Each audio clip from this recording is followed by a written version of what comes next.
Selamat pagi, siang, sore, atau malam untuk Bu Emma, Mbak Mas Asdos, dan juga teman-teman sekalian. Saya Maria Cesa Alitania dari kelas Desain Arsitektur F. Pada kesempatan kali ini, saya akan menjelaskan tentang proses saya dalam menemukan tapak hingga ke membuat layout plan untuk tugas besar Desain Arsitektur 1, yaitu membuat taman dengan 2 masa bangunan utama. Untuk pertama-tama, saya melakukan observasi untuk menemukan 2 alternatif tapak. Akhirnya saya menemukan tapak pertama di Jalan Villa Taman Golf, Perumahan Araya Malang, dan juga yang kedua di Jalan Merdeka Selatan, yaitu tepatnya di bagian alun-alun Malang. Setelah mempertimbangkan beberapa kelebihan dan kekurangannya, saya akhirnya memilih untuk menggunakan tapak yang berada pada alun-alun Malang, dikarenakan tapak ini lebih bisa diakses oleh masyarakat sekitar serta memiliki view yang lebih baik. Setelah memilih tapak, saya melakukan proses terjemahan makna, yaitu saya melakukan beberapa proses yang melibatkan respon indrawi saya. Saya mengunjungi tapak, kemudian mendengar, melihat, dan juga merasakan sensasi-sensasi, suasana, dan juga apa saja yang berada di tapak. Setelah melakukan proses tersebut, saya menemukan bahasa puitik sebagai berikut. Sinar mentari jatuh hangatkan suraiku. Indah cerah sinarnya. Gemerisik rumput di bawah kakiku. Dedaunan bergoyang di atas kepalaku. Klakson dan deru saling mengadu, namun terlena oleh renyah gelak tawa. Saat sang bunda rengkuh anaknya, saat sang anak bermain dan bercanda. Ciptakan alunan dalam sanubari, damai, tenteram, mengisi relung ini. Sinar mentari jatuh hangatkan suraiku, indah cerah sinarmu.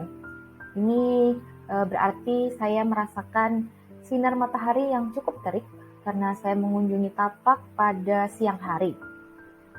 Gemerisik rumput di bawah kakiku. Tapak ini memang dialasi oleh rerumputan pendek. Dedaunan bergoyang di atas kepalaku, ini karena pada tapak terdapat satu pohon beringin besar yang menaungi di bagian pojok tapak, tepatnya pada area barat laut. Dan untuk klakson dan deru saling mengadu, itu mengimplikasikan bahwa di bagian barat tapak itu terdapat jalan raya yang cukup besar dan juga cukup ramai kalau weekend. Namun terlena oleh renyah gelak tawa. Itu karena pada tapak itu saya mendengarkan beberapa orang yang sedang bercanda dan tertawa. Saat sang bunda rengkuh anaknya, saat sang anak bermain dan bercanda. Itu karena pada saat itu, saat weekend, saya melihat beberapa keluarga yang sedang berlibur, sedang bersantai, duduk bersama, dan juga ada anak-anak yang sedang bermain-main. Ciptakan alunan dalam sanubari, damai tentram mengisi relung ini. Meskipun dalam tapak itu saya bisa mendengar suara klakson, suara orang-orang berbicara, suara tertawa, tapi saya tetap merasa damai dan tentram. Karena mungkin tapak ini relatif luas ya. Jadi meskipun ada beberapa suara-suara itu tidak begitu mengganggu. Saya lebih mendengarkan gemerisik angin, tetap rasa tenang dan tentram meskipun ada sedikit suara-suara yang bising. Semuanya itu tetap terasa harmonis. Setelah menentukan bahasa puitik, akhirnya saya menyimpulkan beberapa kata kunci. Itu ada tenteram, dinamis, dan bahagia. Kemudian saya mengerucutkannya kembali menjadi harmonis dan damai. Karena memang rasa harmonis itu yang paling dominan karena terdapat keluarga-keluarga tersebut dan juga damai karena suasana Tapak yang teduh dan rindang. Ini adalah side plan dari Tapak di awal. Ini di bagian barat laut itu terdapat pohon beringin yang besar dan di bagian timur terdapat jalan setapak yang lurus. Sementara area lainnya itu ditutupi oleh hamparan rumput. Ini untuk gambar potongannya. Di bawah pohon tersebut terdapat area dinding pendek yang bisa dibuat untuk duduk-duduk. Sementara ini adalah area sekitar Tapak dan view sekitar Tapak.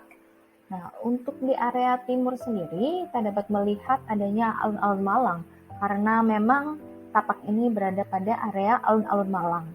Di area timur ini terdapat bermancur dan juga tempat bermain untuk anak.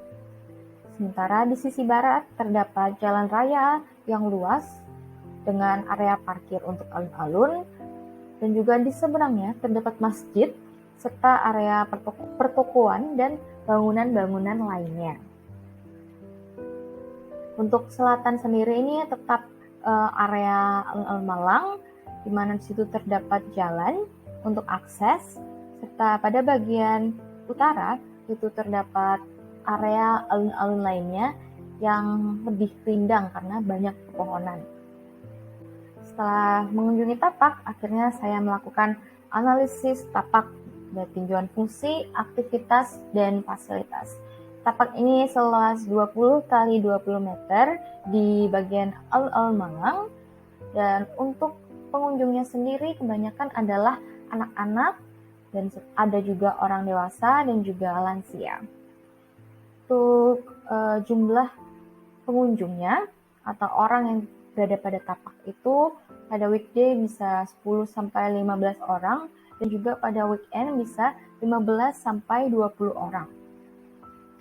Untuk kegiatan-kegiatan yang bisa dilakukan pada Tapak itu bisa membaca karena saya akan meletakkan tangan baca, bisa bernaung di bawah naungan, bisa berjalan jalan setapak, kemudian juga bisa duduk-duduk saja di tempat duduk, serta bisa melihat atau memandang.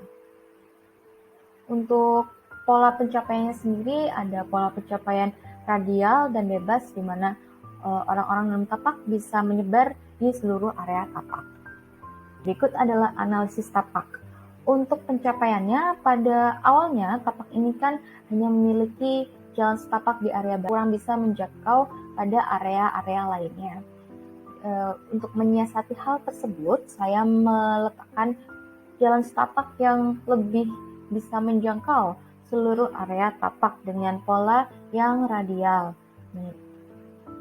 dengan satu center bagian tengah. Untuk hierarki ruangnya, sebelumnya Tapak ini sudah memiliki center yang berada pada dekat pohon beringin. Kemudian untuk mengembangkan hal tersebut, saya tetap meletakkan senternya di sana dan membuat polanya menjadi pola radial, di mana pusatnya berada pada pohon beringin tadi. Untuk kualitas visualnya, pada awalnya kualitas visualnya itu hanya terpusat pada bagian alun-alun saja. Dan saya menyiasatinya supaya kualitas visualnya itu bisa tersebar pada 4 sisi. Saya juga melakukan analisis iklim, di mana angin pada Tapak itu ada angin dingin dan juga angin musim panas. Musim panasnya sendiri itu berhembus dari area barat laut hingga tenggara, sementara untuk angin dinginnya itu berhembus dari area barat daya hingga pada timur laut. Untuk menahan atau meredam angin panas, saya meletakkan vegetasi yang lebih pada area barat laut. Untuk curah hujannya, karena Tapak ini berada pada area iklim tropis, maka curah hujannya cukup tinggi, yaitu dari 300 sampai 400 mm per bulan. Nah, pada awalnya memang Tapak ini sebenarnya sudah memiliki drainase yang cukup baik karena ditutupi oleh rerumputan dan banyak area untuk serapan. sehingga saya tetap mempertahankannya. Selain area serapan, saya juga menambahkan kolam sebagai objek visual. Untuk lintasan mataharinya, matahari terbit dari timur ke barat. Dan di tapak aslinya itu cukup panas suasananya karena tidak terlalu banyak vegetasi di tapak. Untuk menyiasati hal tersebut, saya menambahkan vegetasi khususnya pada area timur dan barat untuk menangkal silau dan juga panas matahari. Untuk elemen tapak yang alamiah sendiri, saya mempertahankan pohon beringin yang terdapat pada ujung tapak dan juga mempertahankan rerumputan yang menutupi tapak. Untuk elemen buatan dan utilitasnya sendiri, saya menambahkan lampu taman, rumah burung, dan juga beberapa kursi. Dan sebagai ruang dan masanya, saya juga menambahkan kolam. Untuk persebaran vegetasinya sendiri, saya tidak terlalu banyak meletakkan vegetasi di bagian tenggara, supaya orang-orang yang terdapat pada shelter dapat melihat area alun-alun dengan jelas. Untuk sirkulasinya sendiri itu berpola radial dengan pola pencapaian bebas, di mana setelah area masuk, pengunjung bisa menyebar ke seluruh bagian tapak. Setelah itu saya juga melakukan analisis kualitatif dan kuantitatif. Untuk pengunjungnya sendiri terdapat anak-anak, orang dewasa, lansia, dan petugas. Anak-anak itu bisa bermain, bercengkerama, dan juga membaca di taman baca. Untuk orang dewasanya sendiri juga bisa bersosialisasi, memandang, dan juga berolahraga. Lansia bisa bersantai dan juga mengobrol atau bercengkrama, serta terdapat petugas yang bertugas untuk bersih-bersih dan juga menjaga di pos jaga. Fasilitasnya sendiri terdapat utamanya terdapat taman baca dan juga shelter. Serta lain-lainnya ada kolam, pedestrian, kemudian ada lampu taman, kursi, dan pos jaga. Untuk sifatnya sendiri cenderung aktif dan ramai, kecuali di taman baca yang lebih tenang. Untuk intensitasnya sendiri itu cenderung rutin dari pagi sampai sore, kecuali pada taman baca yang temporal. Berikut ada organisasi ruang linear radial, di mana peletakan tiap masanya itu mengelilingi dari shelter yang berada di tengah. Untuk analisis kualitatifnya sendiri, terdapat area duduk, yaitu taman baca, shelter, dan juga area duduk taman yang berupa kursi atau bangku taman. Kemudian ada area berdiri juga, yang merupakan taman aktif, kolam, dan juga pedestrian. Nah, ini adalah gambaran untuk peletakan dari setiap masanya. Itu di bagian ujung, di bawah pohon beringin terdapat taman baca, kemudian di bagian tengah terdapat shelter. Sementara untuk bagian-bagian lainnya tersebar ada kolam, taman aktif, dan juga pos jaga. Setelah melakukan analisis tapak, saya melakukan analisis bentuk dan tampilan dengan fasilitas utama shelter dan taman baca. Untuk kata kuncinya sendiri adalah harmonis dan damai. Nah, kata kuncinya ini saya implementasikan dengan adanya perpaduan ketinggian, garis lembut, dan juga gelombang. Sementara untuk damainya sendiri itu ada pola statis, ada penggunaan bahan-bahan alami, warna-warna alami, serta ada juga perubahan yang lebih halus. Gitu. Setelah itu saya mulai melakukan konsep desain tapak, ruang, dan bangunan yang lebih jauh lagi. Nah, berikut ada elemen tapak yang saya pertahankan, gitu, ada pohon dan juga rumputan. Kemudian ada pola ruangnya, yaitu pola radial linear, dan juga ada peletakan dari setiap elemen tapak, di mana ada taman baca yang view-nya mengarah ke alun-alun, lalu ada taman aktif yang memiliki view ke 4 arah, serta ada shelter yang merupakan center dari tapak ini. Berikut adalah konsep desain untuk taman baca. Sesuai dengan kata kuncinya harmonis dan damai. Saya memasukkan elemen garis-garis yang linear untuk menggambarkan adanya kedamaian dan juga keteraturan.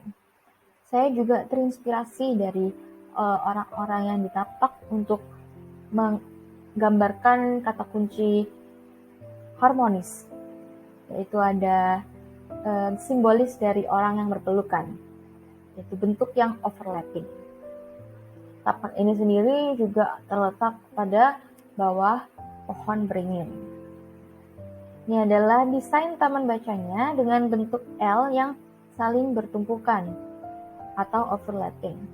Untuk bagian ujung-ujungnya terdapat dinding dari bambu-bambu yang disusun secara linier dan sejajar. Nah, pada bagian ini bisa dimanfaatkan sebagai tempat untuk membaca dengan meletakkan meja. Nah, selain itu juga terdapat fondasi dan juga kolom pada bagian tengah dan ujung-ujung.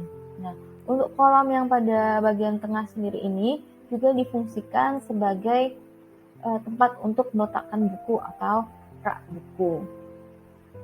Untuk bahan-bahannya sendiri, lantai dan atapnya ini saya menggunakan bahan kayu, untuk bagian ujung-ujungnya bambu, dan juga untuk fondasinya saya menggunakan fondasi batu kali, sehingga tetap ada elemen alaminya dan tetap bisa berbaur dengan bagian tapak yang lainnya, terutama bisa berbaur dengan pohon beringin yang ada di belakang dan menaunginya. Berikut adalah konsep bentuk dan tampilan untuk naungannya. Saya terinspirasi dari tempurung kura-kura yang bisa menggambarkan adanya kedamaian dan juga kenyamanan. Saya juga meletakkan elemen garis gelombang yang juga menggambarkan kedamaian, dan gradasinya ini juga bisa sebagai simbol dari harmonis.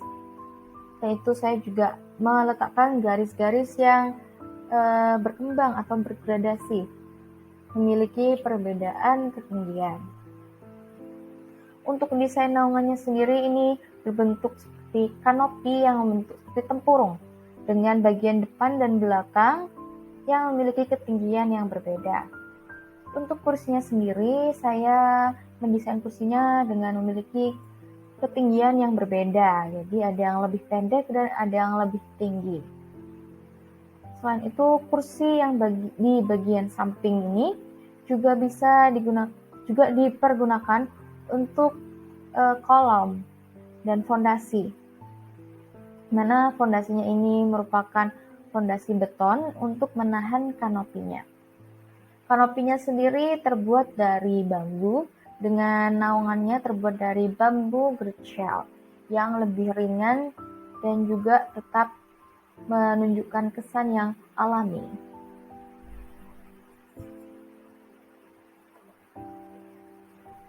Berikut adalah maket studi yang saya buat untuk taman baca.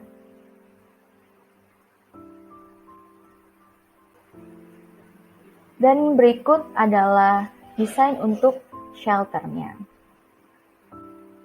Setelah itu saya juga membuat layout plan, di mana ada 2 alternatif layout plan yang pada akhirnya saya menjatuhkan pilihan pada desain kedua. Nah, ini adalah desain layout plan yang saya buat. Di situ terdapat vegetasi, kolam, kursi taman, lampu taman, dan juga ada rumah burung. Untuk masa bangunan utamanya sendiri terdapat taman baca dan juga naungan. Dan pada area tenggara ini sengaja tidak begitu saya beri elemen yang berlebihan supaya view dari shelter ini tetap baik menuju ke alun-alun.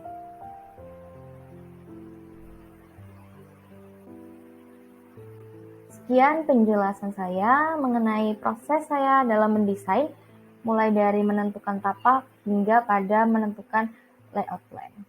Mohon maaf bila ada salah kata. Terima kasih.